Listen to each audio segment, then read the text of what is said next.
ಪಾಪ ಯಾರ ತಾತನ ಗಂಟು ಮುನ್ನ ಮಾಡಿದ ಪಾಪ ಯಾರ ತಾತನ ಗಂಟು ನೀನೇ ಹೇಳು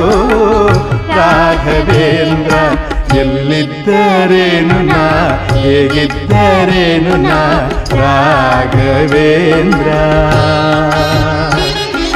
ನಿನ್ನಲ್ಲಿ ಶರಣಾಗಿ ನೀ ನನ್ನ ಉಸಿರಾಗಿ ಬಾಳಿದರೆ ಸಾಕು ರಾಘವೇಂದ್ರ ಹಾಲಲ್ಲಾದರೂ ಹಾಕು ನೀರಲ್ಲಾದರೂ ಹಾಕು ರಾಘವೇಂದ್ರ ಹಾಲಲ್ಲಿ ಕೆನೆಯಾಗಿ ನೀರಲ್ಲಿ ಮೀನಾಗಿ ಹಾಯಾಗಿರುವೆ